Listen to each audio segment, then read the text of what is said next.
Okay, so this time, um, you've sent us a real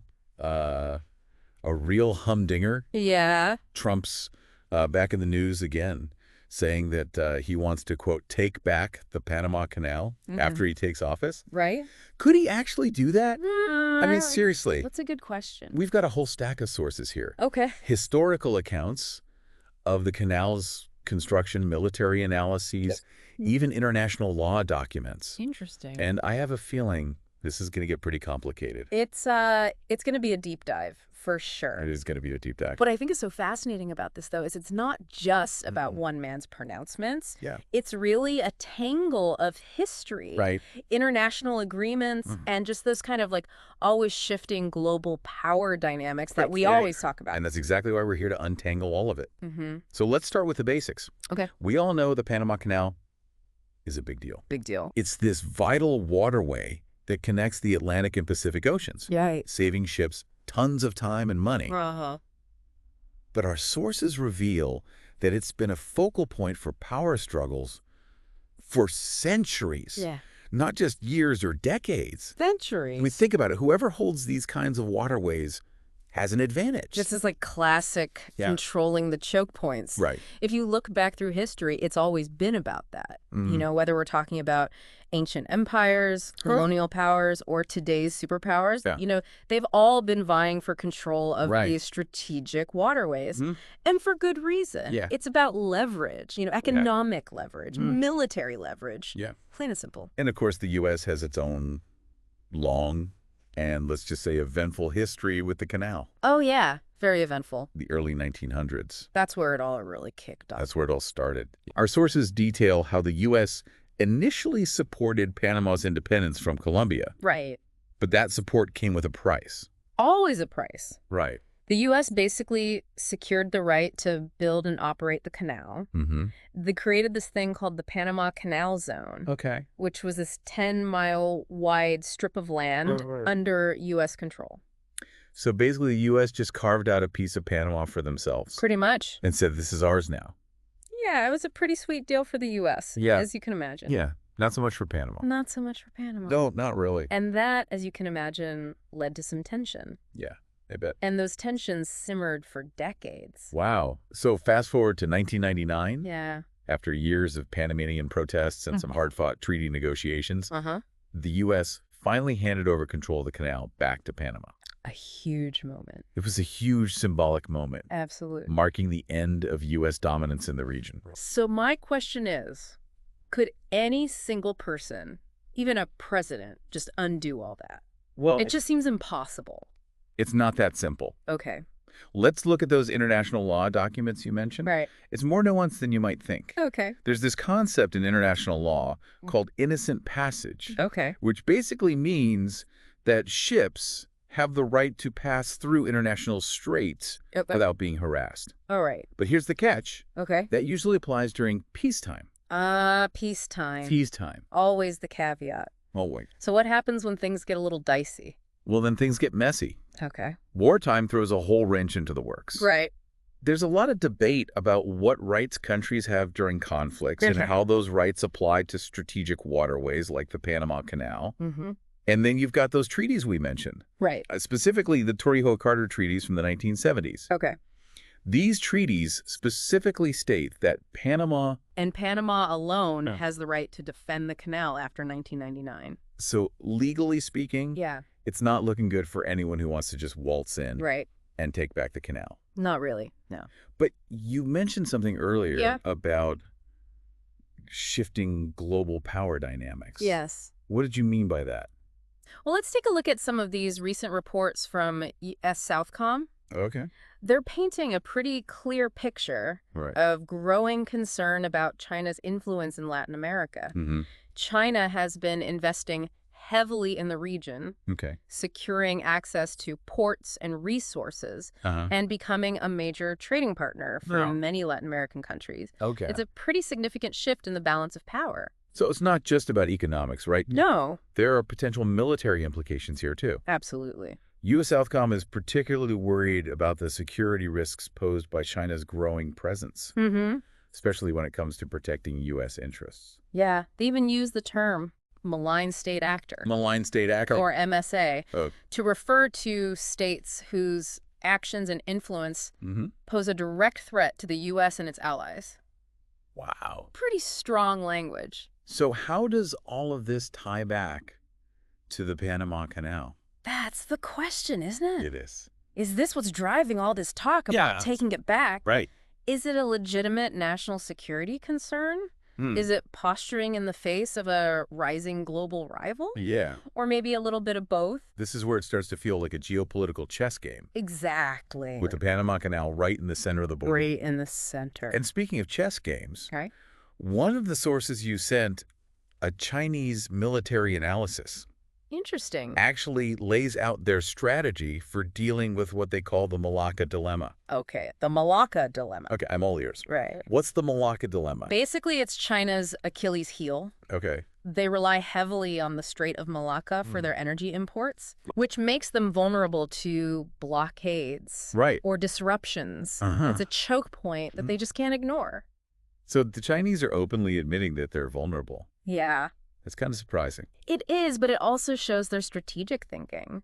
Its analysis actually goes on to talk about securing alternative routes, diversifying their energy sources, and even potentially establishing military bases in regions that would allow them to bypass these choke points. So basically they're looking for their own Panama Canal. Yeah, in a sense. Okay. Yeah, they want to kind of hedge their bets and reduce their reliance on the Strait of Malacca.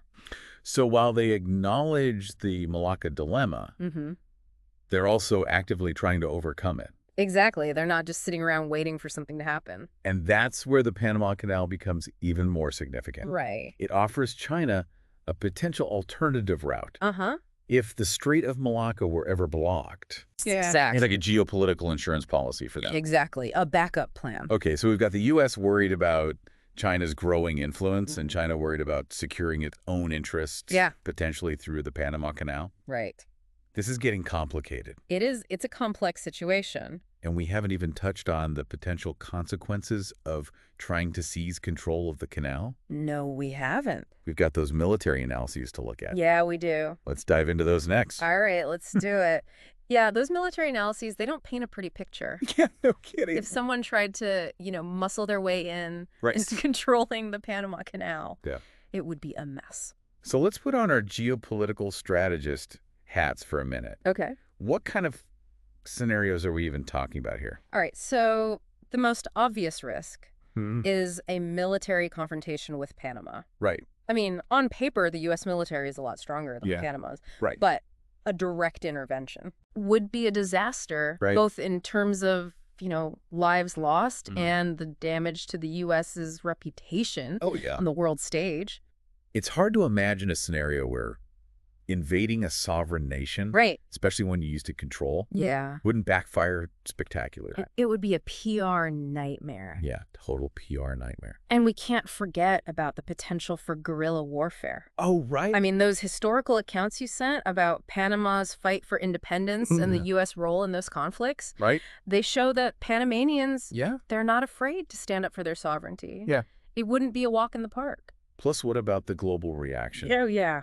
You could bet countries like China and Russia would be all over this. Yeah. Condemning any aggressive move by the U.S. It'd be a propaganda gift. Yeah, it'd be like handing them ammunition. Exactly. So militarily speaking, trying to grab the canal is a terrible idea. Pretty much. Yeah. But what about a less direct approach? Okay. What about using economic pressure sanctions, that kind of thing? Well, those U.S. Southcom documents, they actually outline a few different strategies for countering China's influence in Latin America. Right. They talk about, economic incentives, diplomacy, strengthening partnerships with countries in the region. Right. It's more of a soft power approach. So it's like they're trying to offer an alternative to Chinese investment. Right. Showing that the U.S. is a better partner, a more reliable ally. Right. But it's tricky. Right. They have to be careful not to seem heavy-handed or fall back into those old patterns. Right, like we're the big guys here. Exactly. We're calling the shots. Yeah. A lot of Latin American countries are wary of U.S. intervention given the history there. It sounds like a lot of this boils down to building trust. Yeah. And showing that the U.S. is genuinely committed. Right. To cooperation and mutual respect, not just dictating terms. Exactly. But I keep coming back to this question. Yeah. Why is this person so fixated on the Panama Canal? That's the million-dollar question. What's the motivation here?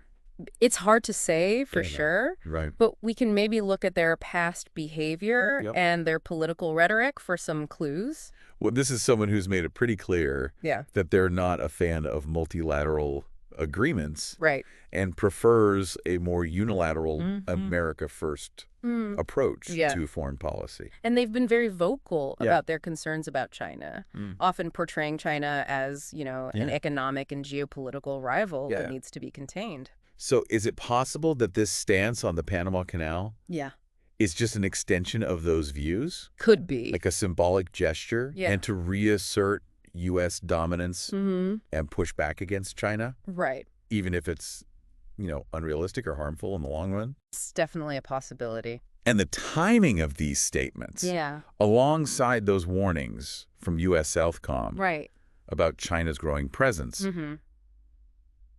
it just makes you wonder if it's all part of a calculated strategy. It does make you think. It really does. What do you think is going on here?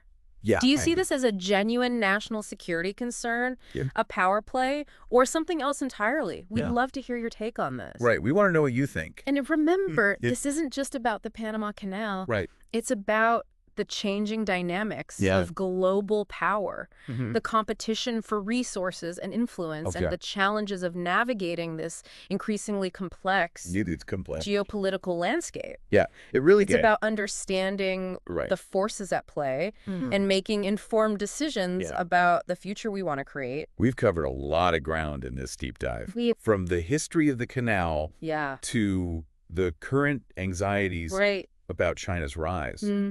We've seen how control of these strategic waterways has always been a source of tension. Always. And how the U.S. is trying to adjust to a world where it's no longer the only game in town. Yeah, it's a new world order. It is. And it's important to remember that this isn't a static situation. Right. All the players are constantly making moves, reassessing their strategies, adapting to a world that's in constant flux. So while we can analyze the past and speculate about the future, the end game of this particular chess match is still very much up in the air. It is.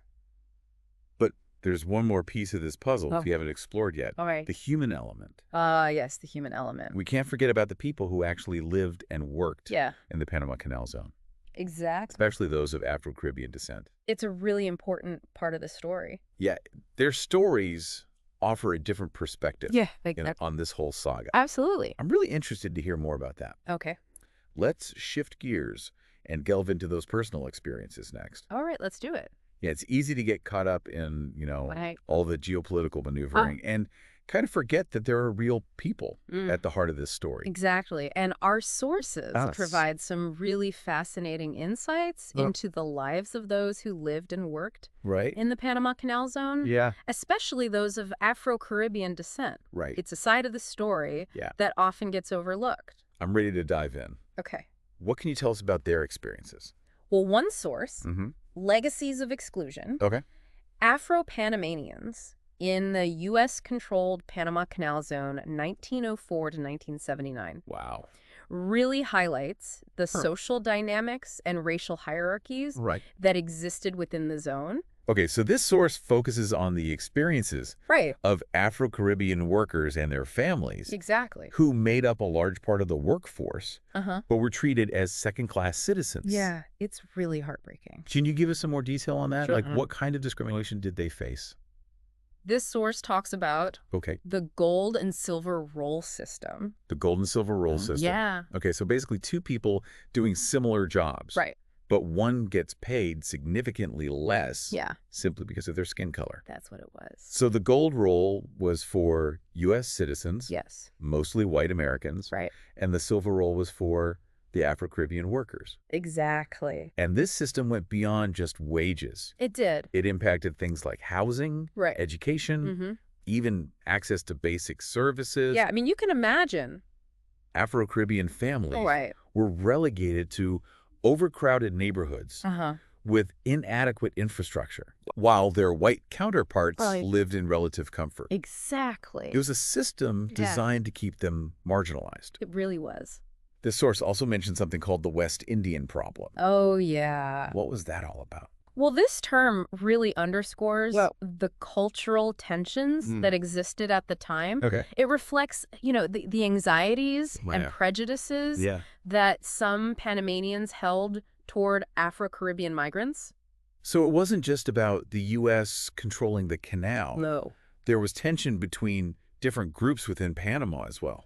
Absolutely. Okay. And it's really important to understand that context. Right. Some Panamanian elites worried that Afro-Caribbean migrants would take their jobs and undermine their social standing. Okay, so you've got economic anxieties, cultural anxieties. Absolutely. Some people viewed their cultural practices and languages as incompatible with Panamanian identity. Yeah, they saw it as a threat.